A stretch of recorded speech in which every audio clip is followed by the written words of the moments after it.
This meeting is being recorded. This is group number 3, discussing chapter 1 through 4. Hi, my name is Leila Hasuna and I'm the group leader. Hi, my name is Yuen Dong and I'm the group tech. I'm Alondra Gomez and I'm the interviewer for this week. I'm Emona Farhumand. I'm a timekeeper. I'm Haley Haskell. I am the co-interviewer and I will be interviewing during the next recording. So chapter 1, question 1. In chapter 1 discusses the following concepts in human development. Each group member should select a different concept, discuss the concept as though no one had ever heard it or read about it, and then use their own personal experiences, culture, traditions, upbringings, ethnic identity, generational influences, or any other relatable example to connect their own development to the theory. Yeah, so I'm going to be going over universal and context-specific development. This essentially just comes down to concerns whether or not there's one specific pathway of development or several to reach like a common goal. I'm going to be using the education system in America versus in other countries as an example of the different developmental strategies. Like for example, in America, it's very school-oriented. Essentially from almost age 3 to 4, you're put in a preschool or a kindergarten and you go K through 12. And then many choose to go to college or trade school or something along those lines. But in America, you learn in a classroom. It's very controlled. It's very regulated. Almost everyone has about the same education level, while overseas or in different countries, it's a little less regulated. So a lot of times children, to help support their families or because they can't afford it, will drop out of school to work or something along those lines. And the children will learn, reading, writing, counting, math-related things hands-on through life skills rather than in a classroom. So my example was like a car, how do you say, was it a car? Mechanic, I'm so sorry. A mechanic in America might go to trade school to learn his trade, while overseas or in other countries, they'll learn on the spot. Thank you for helping me. I would like to add to your discussion. So like in many other third world countries, not everyone have the luxury of having a free public education like we have here in America. And from my personal experience, some of my friends also dropped out from a young age because their parents couldn't afford for them to go to school. Mm-hmm.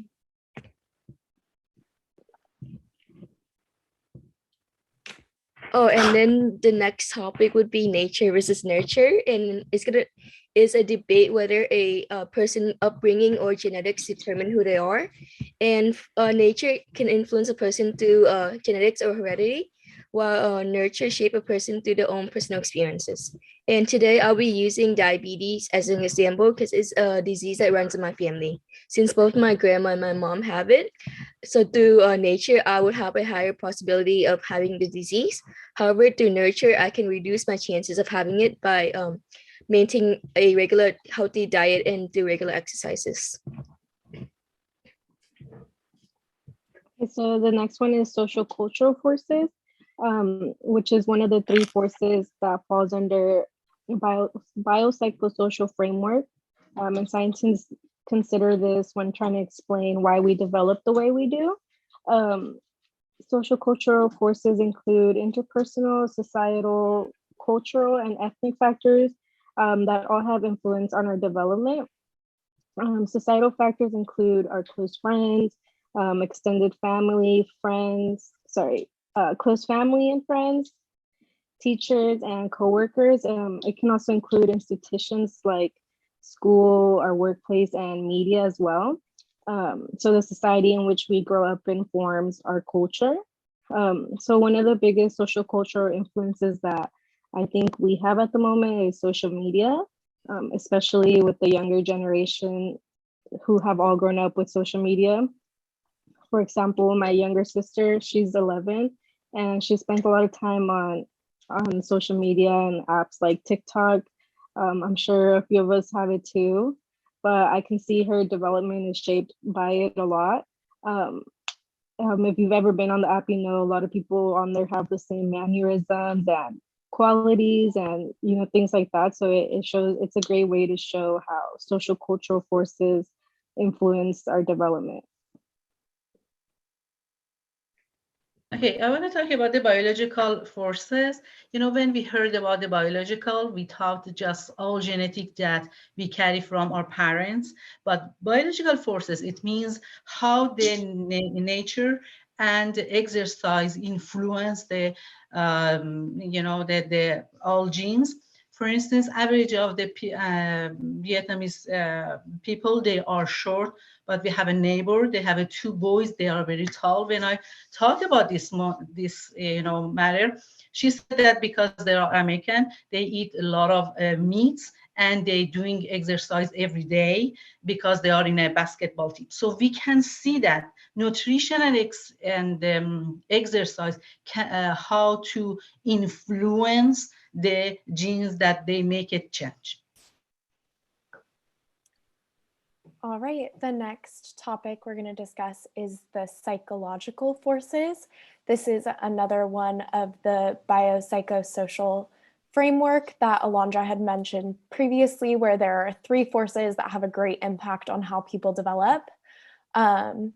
Psychological forces is probably the most well-known concept out of these 3 forces because we use it very often without even knowing it when we're talking about ourselves and others. So this idea means that aspects of who we are, such as our personality traits, our emotions, how we think about the world and how we learn about the world, and how we view ourselves can really impact how we develop. And an example of this is that my mother always talks about my older sister to me. And especially when I was growing up, she mentioned my older sister, Emily, a lot.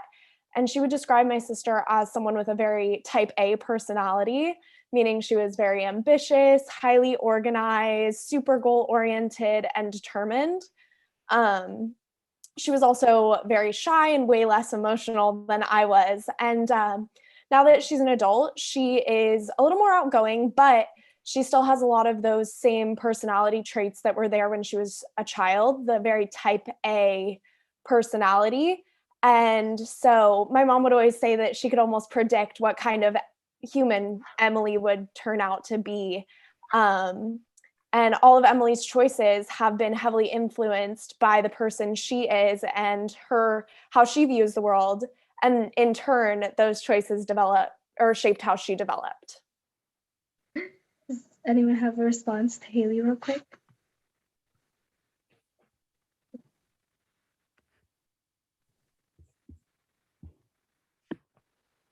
This meeting is being recorded. So we are in chapter 2. The question is, what are the 3 stages of labor, and is there only one approach to childbirth? If not, what are the different approaches? All right, so the 3 stages of labor consist of stage 1, which is the beginning of labor. It lasts 12 to 24 hours. And this stage consists of the uterus dilating until it reaches 10 centimeters. Stage 2 consists of the actual pushing. Once mom is dilated to 10 centimeters, she'll be prompted to start pushing. Once she starts pushing, the goal is to get baby past the cervix into the vaginal canal.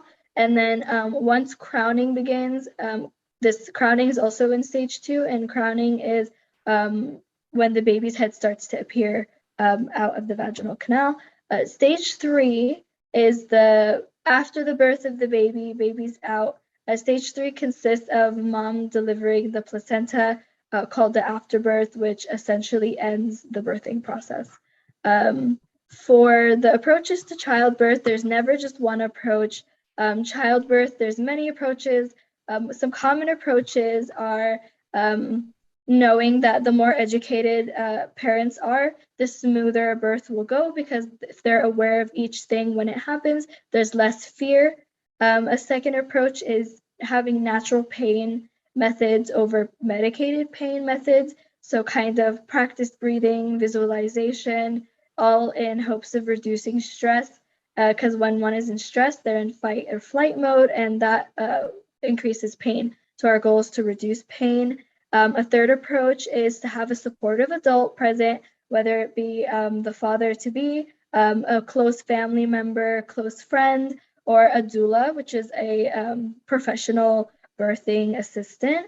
The main goal of having an aid is to aid in reducing stress, alleviating pain, reminding mom to use birthing techniques and all that stuff.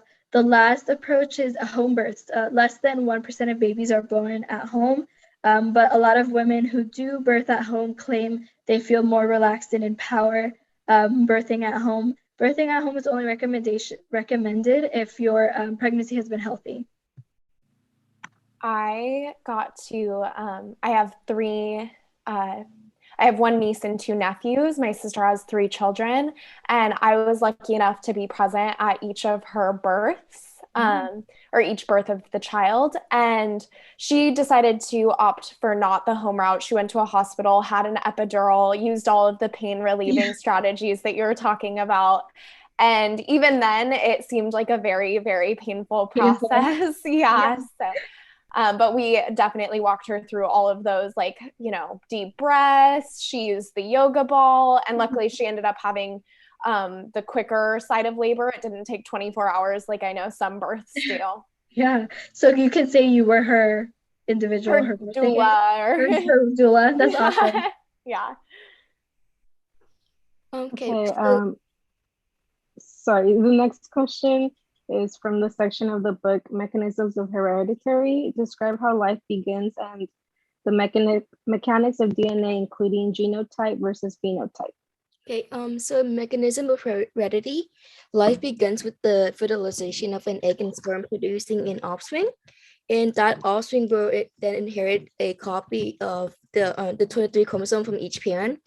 In total 46, and in each chromosome is going to contain the genetic material called DNA, and DNA is a double helix, and it's going to have complementary bases. So adenine is going to bind with thymine, and then guanine is going to bind with cytosine, and then each of these bases, the alignment of this bases is going to code for specific instructions for either production of an enzyme or proteins or amino acids, and then variations in the genes is gonna produce is called alleles, and then allele can be homozygous, or like when the two alleles are identical, it's like lowercase h and lowercase h, or heterozygous is when there's an uppercase and a lowercase letter, so uppercase h and then lowercase h. And a genotype is a collection of an individual's genetic material, and then the phenotype is going to be the physical appearance that can be measured, such as eye color, hair color, or skin color. Yeah, and on that one, a really interesting thing is my cousins, both of my aunt and my uncle, they have brown eyes, brown hair, but my cousins came out with blue eyes, blonde hair, only because in the family, my uncle's great-grandfather had blue eyes, blonde hair. So way down, almost like 3 generations down, did those genetics come to play in my cousins. So a lot of people don't believe we're cousins. So. Okay. The next question is briefly describe all the stages of prenatal development. Okay, so prenatal development typically takes an average of 38 weeks. It's divided into 3 periods: the zygote period, the period of embryo, and the period of the fetus. So the period of zygote is the first 2 weeks after conception, where the zygote grows rapidly through cell division and travels down from the fallopian tubes towards the uterus. It begins like within hours of conception. So with the zygote dividing for the first time, and will continue dividing every 12 hours. So this is also when like a zygote can occasionally divide into two clusters, which will develop into identical twins. And I thought that was kind of interesting because my grandma is an identical twin, and I didn't know that it happened like that early on, like within hours, you know? So I thought that was interesting. So then after 4 days, the zygote resembles a hollow ball, and the inner part will become the baby, and the outer part will become the placenta, and as well as so it's like the life supporting structures. And the next stage is the period of the embryo, which is the 3rd week to the end of the 8th week. This is when the zygote becomes embedded into the uterus and it becomes an embryo. And this period is when the body structures and internal organs will develop, things like hair, arms, your heart. But at this point, the embryo still only weighs about a fraction of an ounce at this point. After that period is the period of the fetus, which is the longest and final phase of the prenatal development. It begins at 9 weeks and it ends at birth. And during this period is when the fetus will begin growing like dramatically in size. So from less than an ounce to 7 or 8 pounds. So, and also the fetus's bodily systems begin functioning. This meeting is being recorded. So we are on chapter 3 now. What does physical development look like in infants, and how does nutrition play a role? What are some recommendations for a nutritionist diet? I want to talk about the physical development of the infant and the baby. In a birth, they have a big head and big belly or trunk, and then very small for the lips, legs, and feet. They get the gain a weight with the nutrition they use most of the time with the breastfeeding. And 40% of the calories that they receive from the breast milk or formula is for the weight. For the 0 in a birth to 3 months, they're gonna grow for double. From 0 to 1 year is gonna be triple their weight. So the weight gain from the nutrition, but the height is just for the heredity. So it doesn't, for instance, the effect for the nutrition. And what else? Okay. The expertise and pediatricians recommend the mothers that they have to breastfeeding. Breastfeeding has 2 terms. The short terms that give the baby the increased immune system of the baby because of the many antibiotics in the breast milk, and also the doctors recommend mothers during this time they eat a lot of nutrition things like for instance carbohydrate, vitamins, proteins, fats, because it's exactly directly go to the milk and then is good for the baby. In a long term, and then it's going to prevent the illness for the baby. For a long time, is going to the breastfeed. It's prevent them from the obesity and also develop of the diabetes. If we have for instance, like me, I couldn't give my baby the breastfeeding just for the 40 days. Okay, what should we do? We have a bottle feeding. Is this the advantage of the, the people, the baby doesn't have a breastfeeding. So it is the, but if we have we don't have a nutrition, for instance, the breastfeeding is a bottle feeding is the best chance for the baby, but it has a disadvantage because the water mixed with the formula in maybe not in the United States, but many other countries, the water contaminate and have germs. So when they mix with that, it's going to be receive the many, infection for the baby. Another thing that is very important is that when the formula mixed with the water, they don't know, they sometimes ignore the measurement of the formula and water. So in this case, maybe it's going to be malnutrition for the baby because it's not enough, measurement of the formula for the baby. That's it. Do you have any recommendation? Yeah, so I actually wanted to add on, like, my aunt just had, well, she had a baby about 2 years ago, but she had to go to work, like, as a few months after giving birth, and I was actually babysitting my cousin, like, when she was still an infant, so it was my responsibility to be providing her, like, I was bottle feeding her. So I had to make sure that she got her nutrition that way, since my aunt wasn't able to provide her the nutrition since she had to go back to work. So I believe she turned out okay. But yeah, she's 2 now. She just turned 2 and she's running around and healthy, you know? Yeah, exactly. Okay. Next is Haley, and so your question is, name 3 major reflexes of newborns and how these reflexes are assessed. Yeah, so I just want to start by defining a reflex, and that is a response to a stimulation, and that's not a taught or learned response, it's just a very natural response.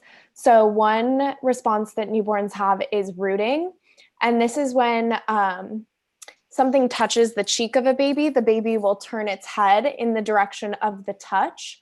And that is for the purpose of feeding. So when the nipple touches the cheek, a baby will immediately turn its head in that direction so that it can feed and get the nutrients that it needs for development.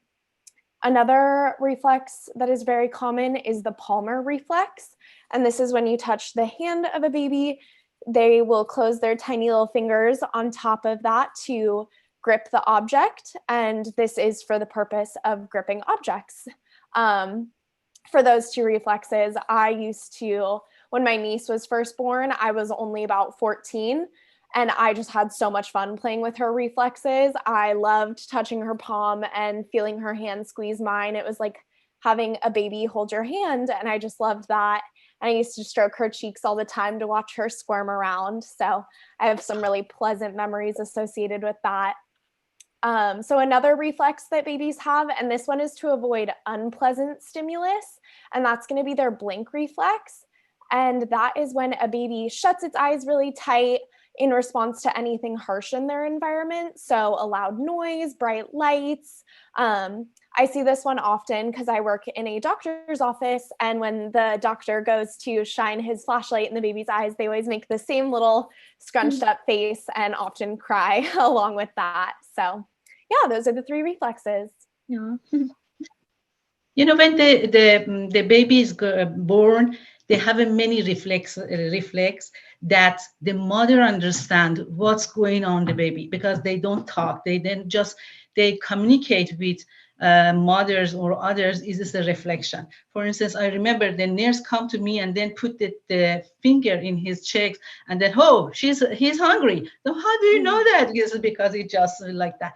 So it's a reflection. It's very important for the communication with the babies and mothers. Yeah, it's almost like a form of nonverbal communication. Yeah, exactly. It's like that. Thank you. This meeting is being recorded. So we are now in chapter 4. The question is, briefly describe a simulation and accommodation. Give an example that is not used in the textbook and describe what infants do when they experience a disequilibrium. All right, so assimilation is the action of taking in information that is compatible with something you already are aware of. So an example of this one is a child has watched television, read books, has seen what a dog looks like on TV and in their books, and then they go out in real life and they see a dog that's a different color than what they've seen in their book. They see a brown dog in their book, but in real life they see a Dalmatian. but they're still able to point at it and say dog. So the child has taken information knowing what a dog looks like and has seen this dog, even though it's a different color, and assimilated or put it together that just because it's a different color, it's still a dog. So they were able to recognize different color, shape of the dog, but still knowing it's a dog. Accommodation is challenging in already existing knowledge. This one, the example is a little heavier I have, but it's a pretty real life example. My example of this one is a child is raised thinking a certain color of pupil is inferior to themselves throughout their childhood to maybe school age. And then once they go to school, they make friends with someone who's a different color than them, and they realize that their friend is not what they've been taught. Their friend is, they like their friend is nice. So they have to force themselves to change their mindset of thinking, well, I was taught that this color of person is not so great, but meeting them, it's different. So they change their, they modify their thought process to their new discovery. And disequilibrium, it occurs when a child spends too much time accommodating versus assimilating. So they spend too much time changing what they already know rather than kind of knowing and just changing based on what they're aware of. So when a child experiences disequilibrium, they will reorganize their schemes to once again achieve a state of equilibrium, which is called equilibration. I have an example of this because when my nephew was growing up, we always had big dogs in our house. We've never been a small dog family. And one of the first words he learned was doggy. Oh. And so on one of our first trips out to a park with my nephew, he saw a small dog and said kitty instead of doggy. So he didn't make the right connection like you were talking about. So he almost didn't assimilate the two. He accommodated. Yeah, he then had to accommodate and realize that, oh, small dogs are dogs too. That's so cute. Okay, the next question. The following are all periods described in Piaget's theory. Describe what type of development is taking place during this period and use an example from your own experience to describe how you can relate to and understand this period. Okay, Piaget theory of cognitive development explained the development of a person over the course of time. This involved from infancy to adolescence and into adulthood. And the 4 stages in this theory. The first one is pre-operational thought, which is from birth. The first one is sensory motor, which is from birth to 2 years old. And then the second one is pre-operational thought, which is from 2 to 6. And then the next one is concrete operational, which is from 7 to adolescent. And then the last one is formal operational, which is from 12 and up. And for today, I will be using the first one, which is the sensory motor from birth to 2 years old. And in this period, the children usually experience the world around them using reflexes and basic motor movements. So often you see babies moving their head a lot or shaking, and they'll be listening, and then they'll be calling around too. And this will help build a sense of awareness for them. Okay, so the next question is, how can infants learn through classical and operant conditioning? Describe an example of how you learned at some point through both of these forms of conditioning. So classical condition is when a neutral stimulus gives a response that was originally given by another stimulus. So for example, my cat loves her wet food, and usually I buy them in the big packs that come in this box. So now she's learned to associate the sound of me opening the box with her receiving that food. So now anytime that she even hears any sort of cardboard that it doesn't have to be her food, she will run right up to her bowl of food thinking that she's gonna eat. So essentially infants learn the same way. They learn that a certain stimulus is a signal for something that will follow. And then operant conditioning is learning through consequences of behavior. which will determine whether that behavior will be repeated or not. Infants learn to repeat certain behaviors based on whether the consequence is a good one or a bad one. So when an infant is starting to first walk and parents will usually like cheer or clap or smile, the infant will learn that like they will want to repeat that behavior because it's a good, there was a good consequence to that behavior. And then on the other side, if an infant starts, like say, for example, throwing food on the floor and they see that the mom is angry or yells at them, then the baby will be less likely to repeat that, that action based on the negative response. And an example of this was, I think a lot of parents use operant conditioning. So for me, it was always like if I did something good, like get good grades or do good in a class, my parents would always reward me by like letting me go out more or giving me less chores. And then same thing, like if I did something bad, like talking back or I didn't do my chores, they wouldn't let me go out as often with my friends. So yeah.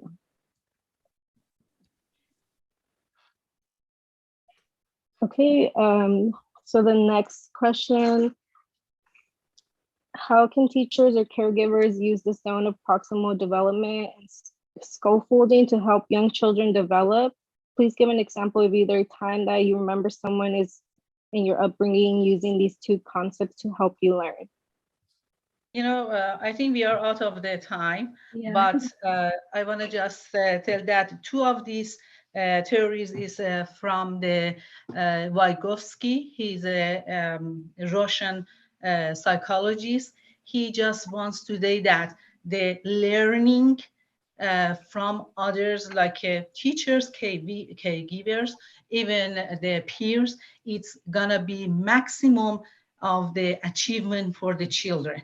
For the zone, it is that if they want to just compare or make a difference between when the child study on doing some things by himself or, you know, or with the